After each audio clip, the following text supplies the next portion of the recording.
परम ज्ञानी कबीर का पद है। साधो देखो जग बौराना, सांची कहो तो मारन धावे, झूठे जगपति आना। हिंदू कहत है राम हमारा, मुसलमान रहमाना। आपस में दो लरे मरतु हैं, मरम कोई नहीं जाना। बहुत मिले मोहि नेमी धर्मी, प्रात करे स्नाना। आतम छोड़ पखाने पूजय, तिनका थोथा ज्ञाना। आसन मारि डिम्ब धरि बैठे, मन में बहुत गुमाना। पीपर पाथर पूजन लागे, तीरथ वर्त भुलाना। माला पहरे टोपी पहरे, ठाप तिलक अनुमाना। साखी शब्द गावत भूले, आतम खबर न जाना। घर घर मंत्र जो देत फिरत है, माया के अभिमाना। गुरुवा सहित शिष्य सब बूढ़े, अंत काल पछताना। बहुतक देखे पीर औलिया, पढ़े किताब कुराना। करे मुरीद कबर बतलावे, उन्हूं खुदा न जाना। हिंदू की दया मेहर तुर्कन की, दोनों घर से भागी। वह करे जिवह वा झटका मारे, आग दो घर लागी। या विधि हंसी चलत है हमको, आप कहावे स्याना। कहे कबीर सुनो भाई साधो, इनमें कौन दीवाना। कृपा पूर्वक हमें इसका अर्थ समझा दें। धर्म क्या है? शब्दों में, शास्त्रों में, क्रियाकांडों में, या तुम्हारी अंतरात्मा में, तुम में, तुम्हारी चेतना की प्रज्वलित अग्नि में? धर्म कहाँ है? मंदिरों में, मस्जिदों में, गुरुद्वारों में, आदमी के बनाए हुए मंदिर मस्जिदों में धर्म हो कैसे सकता है? धर्म तो वहाँ है जहाँ परमात्मा के हाथ की छाप है, और तुमसे ज़्यादा उसके हाथ की छाप और कहाँ है? मनुष्य की चेतना इस जगत में सर्वाधिक महिमापूर्ण है, वहीं उसका मंदिर है, वहीं धर्म है। धर्म है व्यक्ति और समष्टि के बीच प्रेम की एक प्रतीति, ऐसे प्रेम की जहाँ बूंद खो देती है अपने को सागर में और सागर हो जाती, जहाँ सागर खो देता है अपने को बूंद में और बूंद हो जाता है। व्यक्ति और समष्टि के बीच ध्यान का ऐसा क्षण जब दो नहीं बचते, एक ही शेष रह जाता है। प्रार्थना का एक ऐसा पल जहां व्यक्ति तो शून्य हो जाता है और समष्टि महाव्यक्तित्व की गरिमा से भर जाती। इसलिए तो हम उस क्षण को ईश्वर का साक्षात्कार, व्यक्ति तो मिट जाता है, समष्टि में व्यक्तित्व छा जाता है।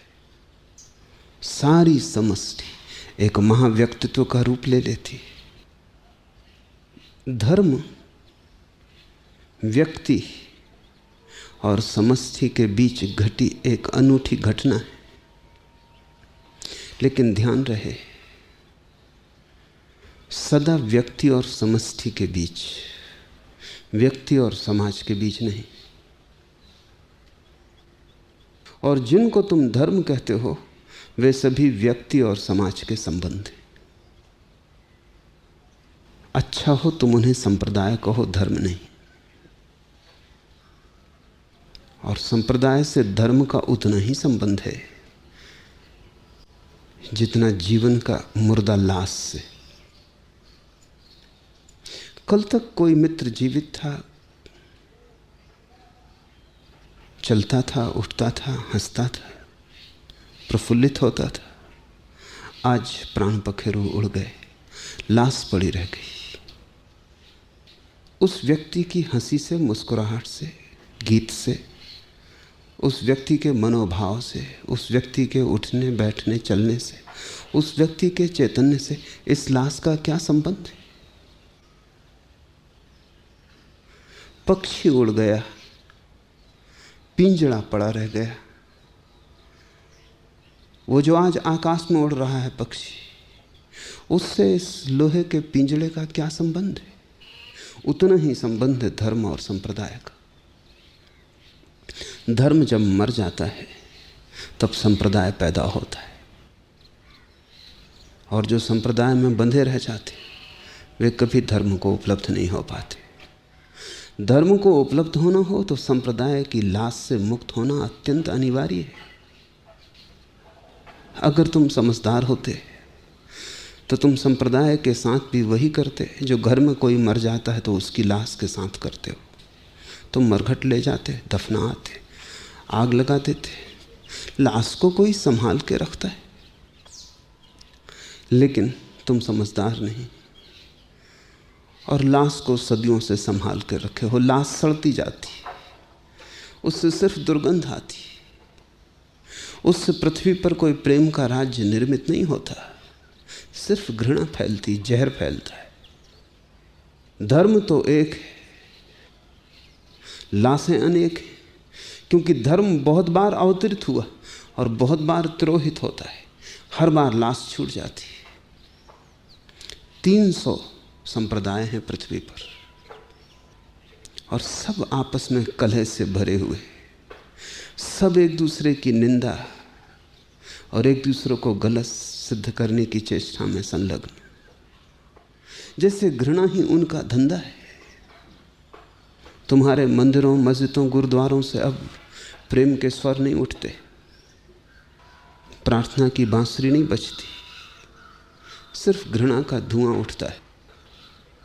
यह हो सकता है कि तुम घृणा के धुएं के इतने आदी हो गए हो कि तुम्हें पता ही नहीं चलता, कि तुम्हारी आंखें उस धुएं से इतनी भर गई हैं कि अब और आंखों से आंसू नहीं गिरते,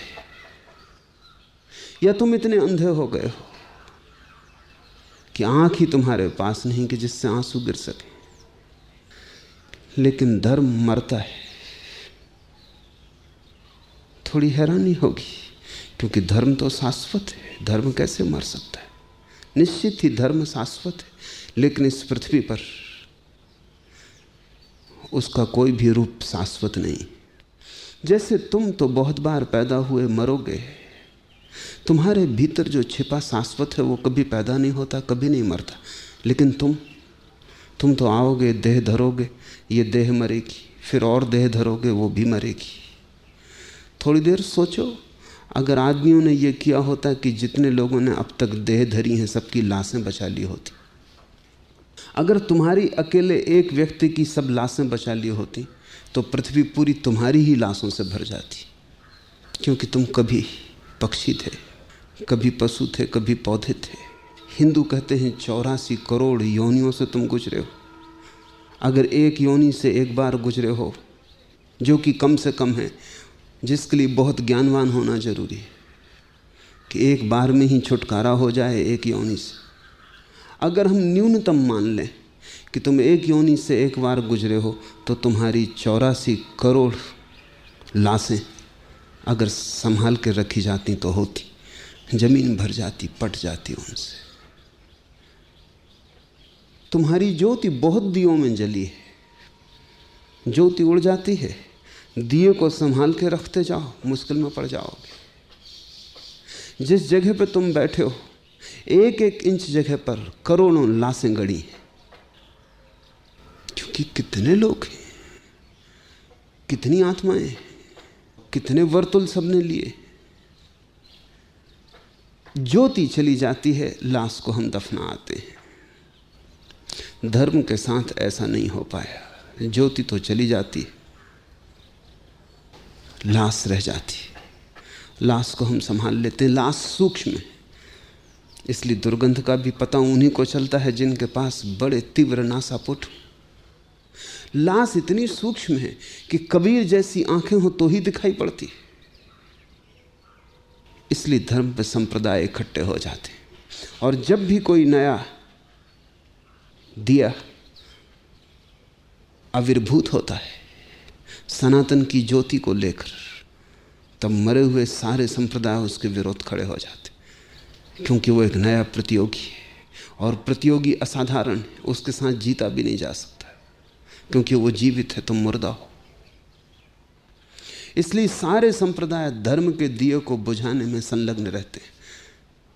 इसलिए तो महावीर पे पत्थर फेंके जाते हैं, बुद्ध का अपमान किया जाता है, जीसस को सूली दी जाती है, मंसूर की गर्दन काटी जाती है। वो जो प्रतिष्ठित संप्रदाय हैं, वो जब भी धर्म की ज्योति जगेगी तभी भयभीत हो जाते हैं। खतरा पैदा हुआ, क्योंकि ये एक ज्योति उन सबको मिटा देने के लिए काफी है। इस संबंध में कुछ बातें समझ लें तो कबीर के सीधे साधे पद बड़ी गहन गरिमा से भर जाएंगे, उनमें से बड़ी सुवास उठेगी। पहली बात, धर्म भी वैसे ही पृथ्वी पर आता है जैसे आत्मा आती है। जब भी कोई व्यक्ति तैयार हो जाता है और दिया पूरा निर्मित हो जाता है, तत्क्षण ज्योति उतर आती है। इसलिए हिंदू अपने धर्म पुरुषों को अवतार कहते हैं। अवतार का मतलब है अवतरित होना, ऊपर से नीचे आना। यह अवतार शब्द बड़ा महत्वपूर्ण है। बुद्ध 40 वर्ष तक अवतार नहीं थे। एक रात अचानक सब घट गया, दूसरे दिन सुबह अवतार हो गए। क्या हुआ उस रात? दिया 40 वर्ष से तैयार हो रहा था। जब दिया परिपूर्ण तैयार हो गया, हम इतना ही कर सकते हैं, पृथ्वी पर दिया तैयार कर सकते हैं। ज्योति तो इस पृथ्वी पर है ही नहीं। ज्योति तो आती है अज्ञात से, ज्योति तो आती है अनंत से, ज्योति तो आती है सनातन शाश्वत से। जब भी कोई दिया पूरी तरह तैयार हो जाता है, तब ज्योति उतर आती। तुम केवल स्थिति पैदा कर दो परमात्मा के उतरने की, और तुम्हारे भीतर परमात्मा उतर आएगा। अवतरण का अर्थ है ऊपर से उतरता है धर्म। पृथ्वी पर हम दिए बनाते हैं, ज्योति ऊपर से आती। फिर जब दिया टूट जाता है तो टूटे खंडहर को तुम बचा लेते हो, ज्योति तो फिर ऊपर चली जाती।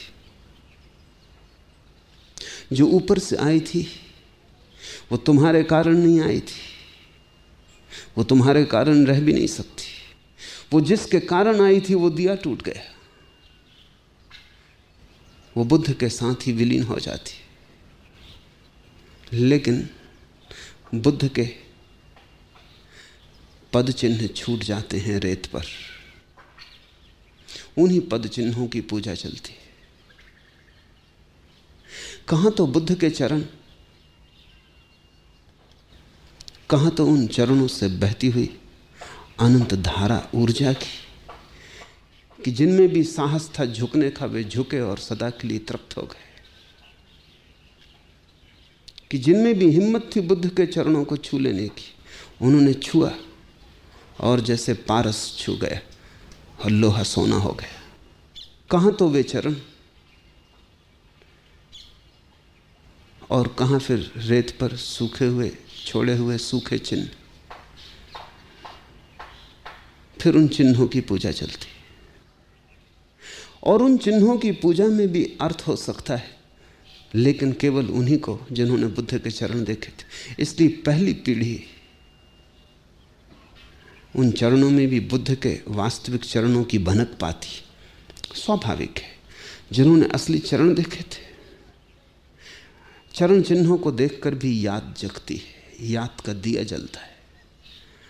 चरण चिन्हों को देखकर भी भीतर वे सब यादें हरी हो जाती हैं जो बुद्ध के चरणों के पास घटी थी। लेकिन दूसरी पीढ़ी जो सिर्फ कहानियां सुनेगी, उसके लिए चरण चिन्ह तो सिर्फ रेत पर चरण चिन्ह होंगे। उसके लिए बुद्ध के चरण चिन्हों में और बुद्धुओं के चरण चिन्हों में क्या फर्क होगा? कोई फर्क ना होगा। पहली पीढ़ी ने तो जीवंत घटना देखी थी। पहली पीढ़ी का तो अंतस्थल डोला था। पहली पीढ़ी ने तो नृत्य किया था अवतरित ऊर्जा के साथ। थोड़ी देर साथ चला था, थोड़ी देर का संग साथ हो गया था, और जैसे कोई फूलों की बगिया से गुजर जाए तो भी वस्त्र वास पकड़ लेते हैं फूलों की। ऐसे ही बुद्ध के पास रहकर पहली पीढ़ी ने तो थोड़ी सी बास पकड़ ली थी, लेकिन दूसरी पीढ़ी आएगी, दूसरी पीढ़ी के लिए तो बुद्ध के चरण चिन्ह कुछ भी अर्थ ना रखेंगे। अर्थ औपचारिक होगा, संप्रदाय औपचारिक है। पिता पूजते हैं, बेटा भी पूजेगा। पिता पूजते हैं तो बेटे को भी पुजवाएंगे। पिता जो करते हैं वो बेटे को भी करने के लिए बाध्य करेंगे। जो पिता ने अपने निर्णय से किया था वो बेटा पिता के निर्णय से करेगा। सब मर गया।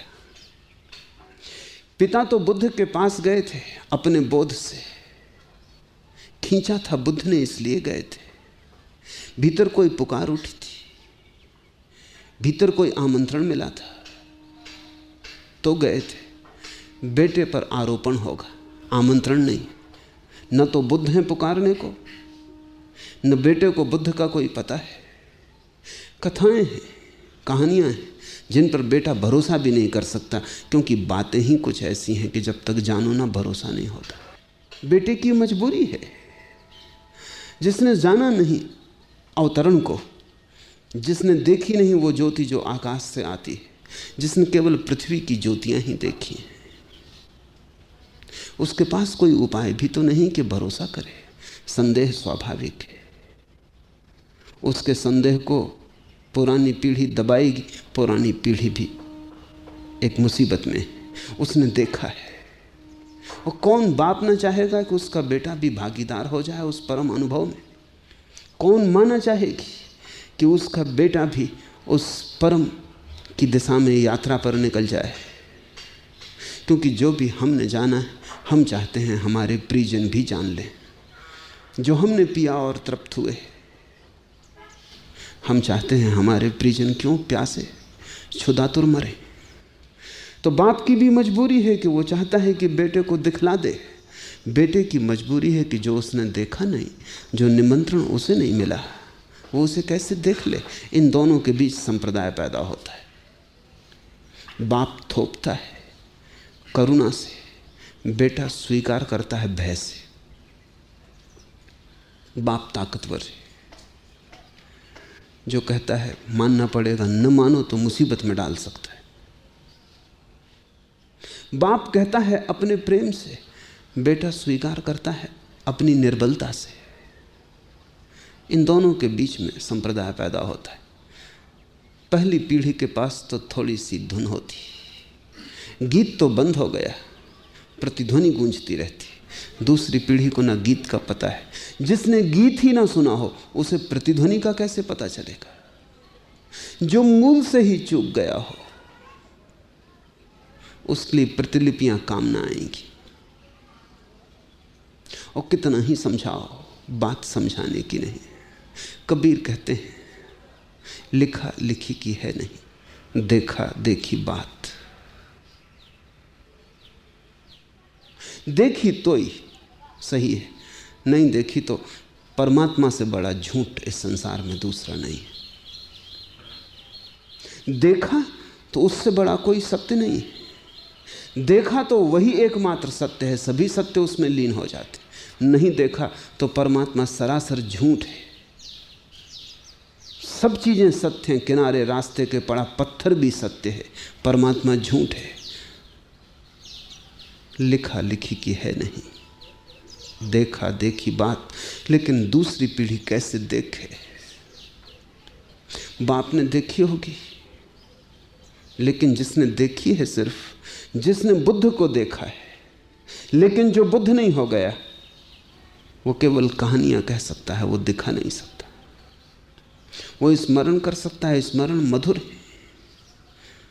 बड़े रसिक थे, लेकिन उसके स्मरण बेटे के लिए क्या करेंगे? इसलिए तो हिंदुओं के पास किताबें हैं जिनका नाम है स्मृति, जिनका नाम है श्रुति। श्रुति का मतलब है सुना, किसी ने कहा। स्मृति का अर्थ है किसी की याददाश्त है, उसने बताया। इसलिए हिंदुओं के पास इतिहास नहीं है, पुराण है। पुराण का मतलब कि हमने एक ऐसी महिमा की घटना देखी है कि कि हम उसे सिद्ध भी करना चाहें दूसरी पीढ़ी को तो हम इतिहास की तरह सिद्ध भी ना कर सकेंगे। क्या सिद्ध करोगे? बुद्ध का जन्म सिद्ध हो सकता है, उसके गवाह मिल सकते हैं। बुद्ध राजा के बेटे थे, ये सिद्ध हो सकता है, उसके प्रमाण मिल सकते हैं। 40 वर्ष तक के प्रमाण मिल जाएंगे बुद्ध के, लेकिन 40वें वर्ष में जो घटना घटी उसका क्या प्रमाण हो, उसका कौन गवाह है? किस क्षण में गौतम सिद्धार्थ ना रहा, गौतम बुद्ध हो गया, उस क्षण का कोई भी तो गवाह नहीं। उसको इतिहास कैसे बनाओगे जिसका कोई गवाह नहीं? इसलिए हम इतिहास कहते ही नहीं उसको, हम कहते हैं पुराण, हम कहते हैं कहानी। कहानी ही हाथ में रह जाती। पीढ़ी दर पीढ़ी हम उस कहानी को दोहराते हैं। जैसे जैसे बुद्ध से दूरी बढ़ती जाती है वैसे वैसे हम कहानी को सही बताने के लिए अतिशयोक्तियों से भरने लगते हैं। सिद्ध करने के लिए नई पीढ़ियों के सामने के एक महिमावान पुरुष हुआ था, धर्म उतरा था पृथ्वी पर। हम कपोल कल्पित बातें जोड़ने लगते हैं। कारण है कपोल कल्पित बातों के जोड़ने का, क्योंकि मूल घटना का कोई भी प्रमाण नहीं। इसलिए हम उस मूल घटना को बड़ी कपोल कल्पनाओं के घेरे में खड़ा कर देते हैं ताकि तुम मूल की बात ही ना पूछ सको। हम बड़ा जाल खड़ा कर देते हैं, वो जाल ही संप्रदाय है। और दूसरी पीढ़ियां मानती हैं क्योंकि और पीढ़ियां मानती थी, क्योंकि पिता मानते थे इसलिए बेटा मानता है। ये लाश है, इसमें सब मर जाता है। इस मरी हुई लाश को जो ढो रहा है वो कबीर को न समझ पाएगा। और मजा तो ये है कि ये कोई बुद्ध के साथ हो, राम के साथ हो, कृष्ण के साथ हो तो ठीक, कबीर के साथ भी वही हो गया। कबीर पंथी लाश ढो रहे हैं। आज मैं तुमसे जो कह रहा हूं कल मेरे साथ भी यही हो जाएगा। तुम अपने बच्चों को जरूर कहना चाहोगे जो मैंने तुमसे कहा है, तुम बांटना चाहोगे। अभी 2 दिन पहले ही एक मित्र आए, पति पत्नी दोनों सन्यासी हैं, पत्नी को गर्भ है तो वो चाहते थे कि उनके गर्भ के बच्चे को अभी सन्यास दे दूं। बड़ा प्रेम है, बड़ा भाव है, लेकिन ऐसे ही तो संप्रदाय निर्मित होता है। वो गर्भ के बच्चे को तो पता ही नहीं, उसकी तो कोई स्वीकृति भी नहीं, वो तो अभी बेहोश है। उनके प्रेम को कोई दोष नहीं दे सकता। ये प्रीतिकर है कि पिता और मां सोचें कि उनका बच्चा भी संन्यास्त हो, लेकिन इस बच्चे को तो कुछ भी पता नहीं। और अगर ये बच्चा सन्यासी बना दिया जाए तो आरोपण होगा। कल ये ढोएगा सन्यास को। तुमने तो अपनी प्रफुल्लता से लिया था, तुमने तो अपने आनंद से लिया था, तुमने तो किसी स्वाद से लिया, तुमने तो निर्णय किया था, तुम्हारा तो ये संकल्प और समर्पण था। लेकिन इस बेटे पर तो आरोपण होगा। अगर ये छोड़ेगा तो अपराध अनुभव करेगा कि माँ पिता ने संन्यास दिलवाया और मैं छोड़ता हूँ तो गिल्ट, अपराध पैदा होगा। अगर पालन करेगा तो झूठ होगा, क्योंकि मन में तो कोई भाव नहीं। सांप्रदायिक व्यक्ति ऐसी ही दुविधा में फंसा होता है। अगर न माने न करे तो अपराध पकड़ता है, क्योंकि मैं धोखा दे रहा हूँ पिता को, माँ को, लंबी परंपरा को। न मालूम कितने लोगों ने आशाएं बांधी हैं, उस सबको मैं तोड़ रहा हूँ, धोखा दे रहा हूँ।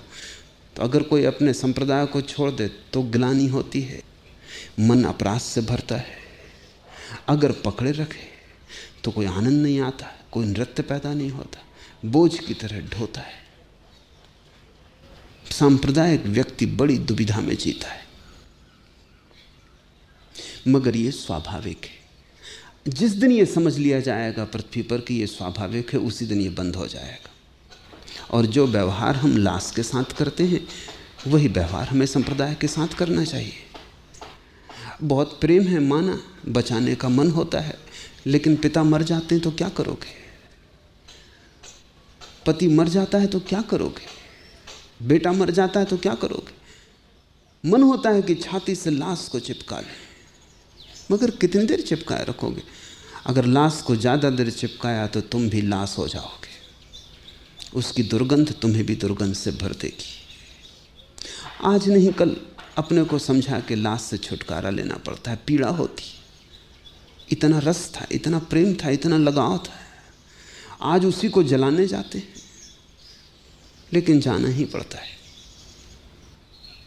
कष्ट से, दुख से, रोते हुए, जार जार संताप से, लेकिन जलाने जाना ही पड़ता है। जो लाश के साथ होता है वही धर्म के साथ होना चाहिए। जब धर्म मर जाए, रोते हुए जाओ, दुखी जाओ, लेकिन उसे विदा दे दो। और जब तक पृथ्वी पर लोग संप्रदायों को विदा नहीं देने की हिम्मत जुटाते, तब तक लाशें बढ़ती जाएंगी, दुर्गंध फैलती जाएगी। मंदिर, मस्जिद, चर्च मरघट हो गए, वहां बड़ी महिमावान पुरुषों की लाशें पड़ी हैं, ये बात सच है, लेकिन लाश लाश है। दूसरी बात, जब भी धर्म का अवतरण होता है किसी व्यक्ति में, जब कोई व्यक्ति आधार बनता है धर्म की ज्योति को उतार लेने का, जब कोई व्यक्ति इतना सबल हो जाता है अपनी शांति में कि परमात्मा को उतरना पड़ता है उसमें, जब कोई इतना गहन हो जाता है अपने समर्पण में कि अनंत को आके छूना पड़ता है उसे, जब किसी की प्यास परम हो जाती है और जब किसी का रोआ रोआ उसके व्याकुलता से भर जाता है, तो उस पर वर्षा होती है परमात्मा की। जब ये घटना घटती है तब ये घटना इतने गहन निबिड़ अंतस्थल में घटती है कि वहाँ शब्दों की कोई पहुँच नहीं, वहाँ भाषा का कोई स्थान नहीं, वहाँ कोई तरंग भी नहीं पहुँचती, वहाँ सब निस्तरंग है, वहाँ ज्योति अकंप जलती है। उस भीतर की घटना को जब बाहर बताने आना पड़ता है, तब संप्रदाय पैदा होता है। लेकिन वो भी होगा, ज्ञानी बिना बताए नहीं रह सकता, क्योंकि जो जाना है उसे बांटना ही होगा, जो पाया है उसे बांटना ही होगा। दुख का स्वभाव है कि तुम चाहो तो बचा सकते हो, आनंद का स्वभाव है कि तुम उसे बचा नहीं सकते, तुम्हें बांटना ही होगा। दुखी आदमी एक कोने में बैठ सकता है, आनंदित आदमी नहीं बैठ सकता। वो चाहेगा कि मित्रों को इकट्ठा कर ले, भोज दे दे, आज पूर्णिमा की रात है, तारों के नीचे नाच ले, जो उसे मिला है थोड़ा सा बांट दे। आनंद बंटना चाहता है, जिससे फूल जब सुगंध से भर जाता है तो खिल जाता है, सुवास लुट जाती। बादल जब जल से भर जाता है तो बरस जाता है। ऐसे ही जब आनंद की घटना भीतर घटती, उसे संभालना असंभव, उसे कभी कोई नहीं संभाल पाया। दुखी आदमी चुप हो जाए, एकांत में बैठ जाए, गुहा में छिप जाए, आनंदित आदमी कितनी ही बड़ी गुहा में बैठा हो उतर के वापस संसार में आ जाता है। दुखी महावीर जंगल जाते, आनंदित महावीर बाजार में लौट आते। दुखी बुद्ध भाग जाते हैं महल से, आनंदित बुद्ध गांव-गांव भटकते बांटने को। दुखी आदमी पलायन करता है। जब आनंद की घटना घटती है तो उतर आता है ठेठ वहाँ जहाँ भीड़ है, जहाँ लेने वाले हैं, जहाँ प्यासे लोग हैं, जहाँ पृथ्वी प्यास से तड़फ रही, वहाँ बादल बरसने को जाता है।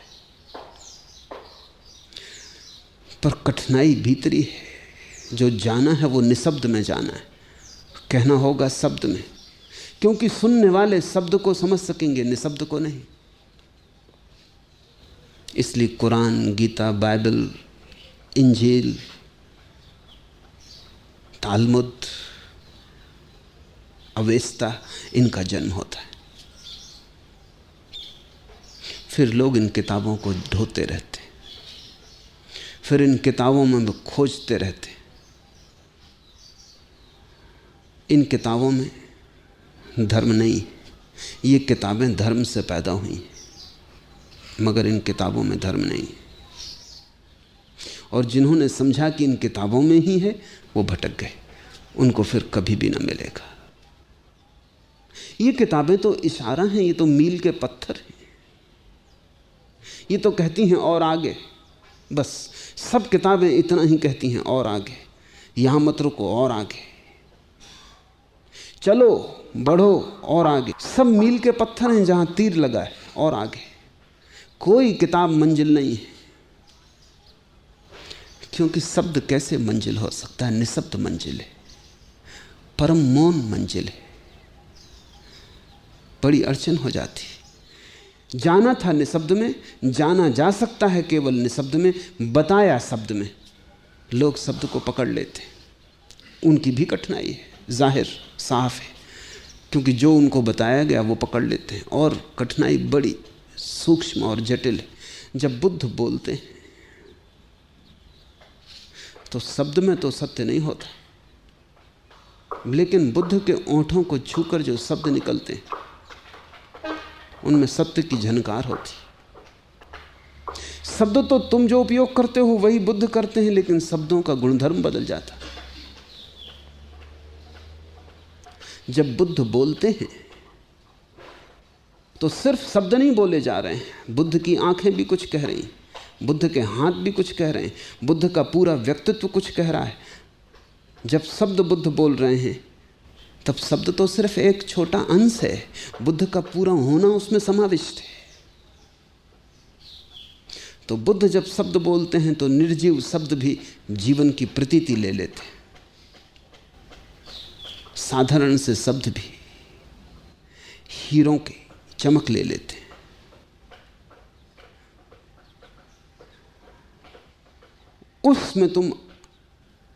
उस क्षण में तुम शब्द को अपने भीतर ले जाते हो।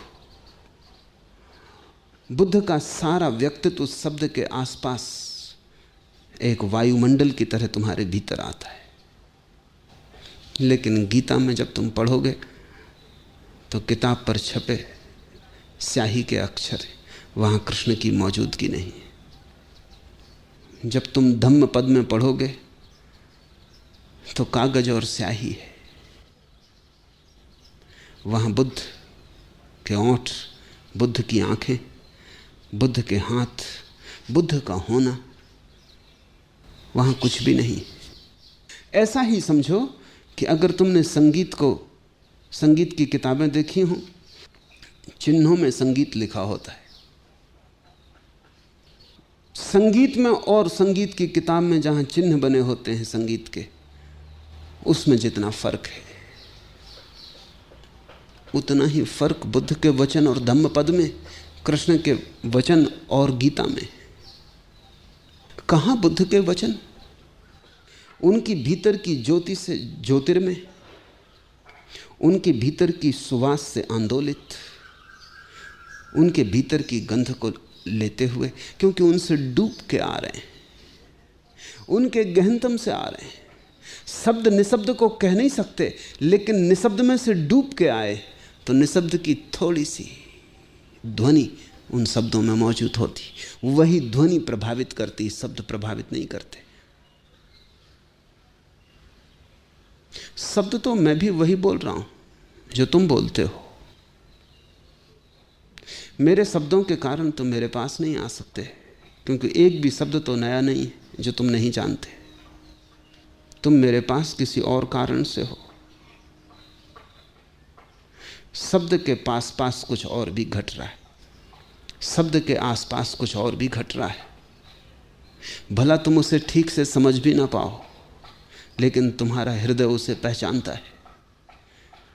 भला तुम उसे पकड़ के मुट्ठी में बांध भी ना पाओ, किसी को बता भी ना पाओ, लेकिन कहीं अंतस्थल में कोई भनक पैदा होती और तुम जानते हो कि जो मैं कह रहा हूं वो शब्दों में ही नहीं है। वही तुम्हें छूता है, वही तुम्हें आंदोलित करता है। कई बार तुम्हें अड़चन होती होगी, तुम मेरे शब्द सुनते हो, ठीक वही शब्द तुम जाके दूसरे को कहते हो, तुम हैरान हो जाते हो कि वो तुमसे प्रभावित ही नहीं हो रहा। बात क्या है? यह भी हो सकता है तुम मेरे शब्दों को सुधार भी ले सकते हो, मुझसे भी अच्छा कर ले सकते हो,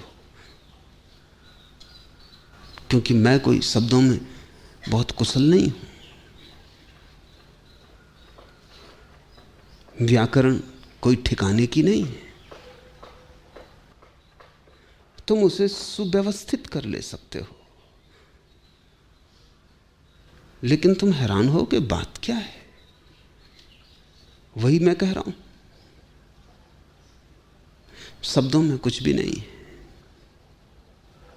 शब्द तो निर्जीव है। जीवन तो तुम्हारे भीतर से डाला जाए तो ही डाला जाता है। बुद्ध से जो प्रभावित हुए उन्होंने शब्द संग्रहित कर लिए। स्वभावतः इतने बहुमूल्य शब्द बचाए जाने जरूरी हैं। फिर पीढ़ी दर पीढ़ी उन शब्दों का अनुस्मरण चलता है, पाठ चलता है। तुम भी थोड़े हैरान होगे कि कबीर के वचनों में ऐसा कुछ खास तो नहीं दिखाई पड़ता, क्योंकि तुम्हें कबीर का एहसास नहीं है। बुद्ध के वचनों में भी तुम्हें कुछ खास ना दिखाई पड़ेगा। ऐसा क्या खास है? बड़े कवि हुए हैं, उनके वचनों में ज्यादा कुछ है। बड़े लेखक हैं, बड़े वक्ता हैं, उनकी बोलने की कुशलता। और न तो बुद्ध, न कबीर, न मोहम्मद कोई वक्ता है, न तो कोई लेखक है। भाषा की कुशलता है ही नहीं। फिर क्यों इतने लोग प्रभावित हुए? कैसे इतनी क्रांति घटित हुई? नहीं, कबीर नहीं है क्रांति के कारण। ये कबीर की भाषा भी नहीं है। कबीर के भीतर जो ज्योति आकाश से उतरी है, जो अवतरण हुआ है, वही सारा राज वहाँ है, सारी कुंजी वहाँ छिपी है जादू की, सारा चमत्कार वहाँ है। लेकिन वो तो खो जाता है कबीर के साथ। थोथे शब्द रह जाते हैं जैसी चली हुई कारतूस। चली हुई कारतूस को तुम संभाले रहते हो, तुम सोचते हो कितना बड़ा धड़ाका हुआ था। कारतूस तो वही है, संभाल लो। लेकिन चली हुई कारतूस को संभाल के भी क्या करोगे? Quran, Bible, Injil, Talmud, Avesta, Dhammapada सब चली हुई कारतूस है। चल चुकी, धड़ाका हो चुका। अब तुम नाहक ढो रहे हो। अब इसके बल पे तुम किसी युद्ध में मत उतर जाना। ये चली हुई कारतूस अब किसी काम ना आएगी। इससे अड़चन होती, इससे बड़ी अड़चन होती। संप्रदाय शब्दों से घिर जाता है, धर्म निशब्द है।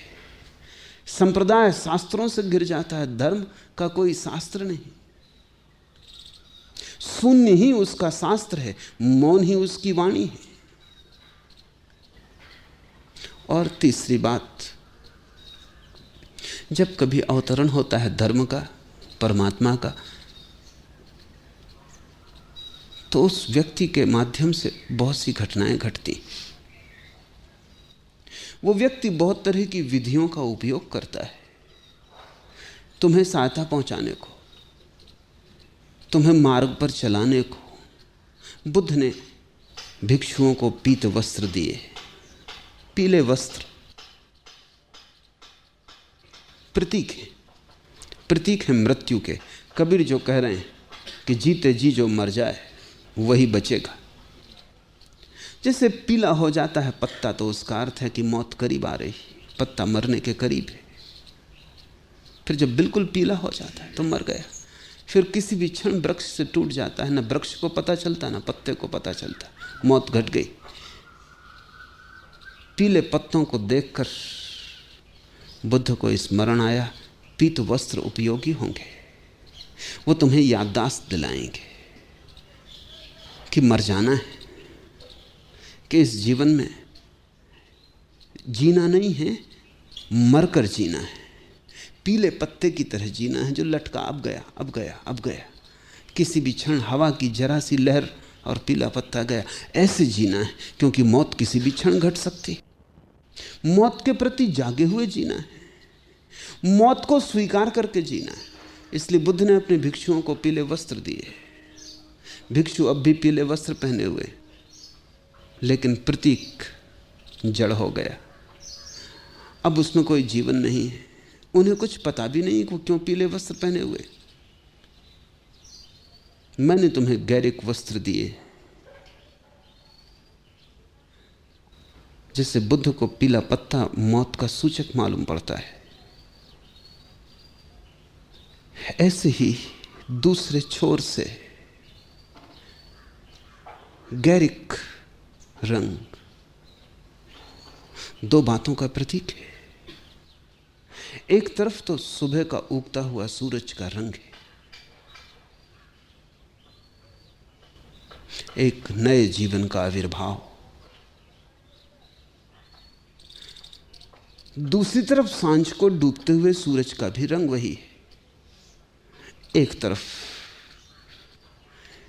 संसार की तरफ से मर जाना है, परमात्मा की तरफ जीना है। एक तरफ सुबह, एक तरफ सांझ, दोनों एक साथ।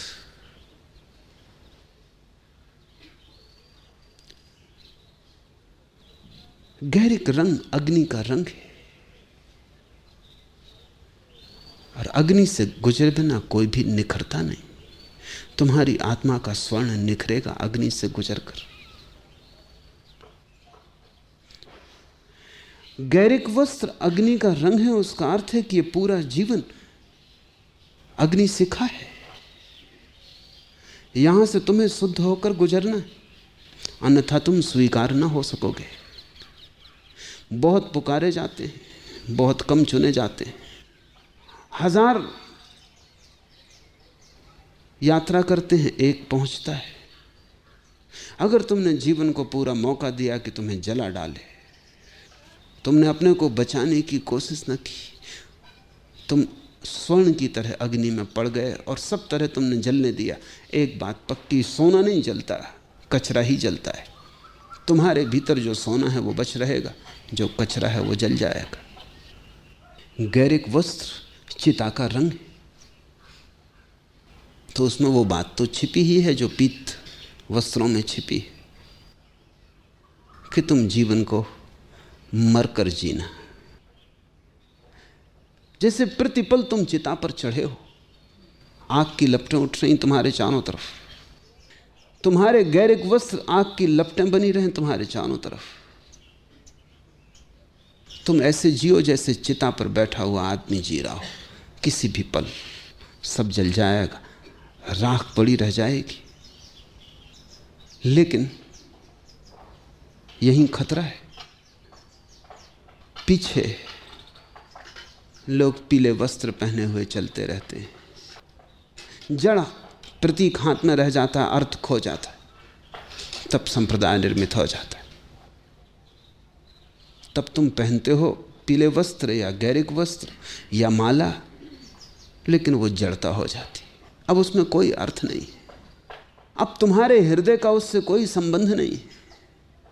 अब तुम पहने हो क्योंकि पहनना है, अब तुम पहने हो क्योंकि सदा से लोग पहनते रहे, अब तुम पहने हो क्योंकि न पहनोगे तो लोग क्या कहेंगे। अब और बातों का कंसीडरेशन है, अब और बातों का विचार है, लेकिन मूल बात, मूल अर्थ खो गया। अब हम समझने की कोशिश करें कबीर के वचनों को। साधो देखो जग बौराना, कहते हैं देखो सारा जगत पागल हो गया है, और पागल इसलिए हो गया है कि धर्म की जगह संप्रदाय में जी रहा है। जीवित धर्म को तो भूल गया है, मृत धर्म को पकड़ लिया है। सांची कहूं तो मारन धावे, झूठे जग पतियाना। बड़े आश्चर्य की बात है, कबीर कहते हैं कैसा पागल है ये संसार, कि अगर सच कहूं तो मुझे मारने लोग आते, अगर झूठ कहूं तो पति आते। संप्रदाय झूठ है, धर्म सत्य है, और जब भी तुम धर्म की बात करोगे लोग मारने आएंगे। और जब भी तुम झूठ की बात करोगे लोग पतियाएंगे। जब भी तुम संप्रदाय की बात करोगे लोग कहेंगे वाह वाह, क्योंकि तुम उन्हीं की मान्यताओं की बात कर रहे हो, तुम उन्हीं के अहंकार की तृप्ति कर रहे हो। जब भी तुम धर्म की बात करोगे लोग खड़े हो जाएंगे दुश्मन की तरह, क्योंकि अब तुमने कुछ ऐसी बात कही जो उनके विपरीत है। धर्म सदा संप्रदाय के विपरीत है, ज्ञानी सदा पुरोहित के विपरीत है, प्रबुद्ध व्यक्ति सदा पंडित के विपरीत है।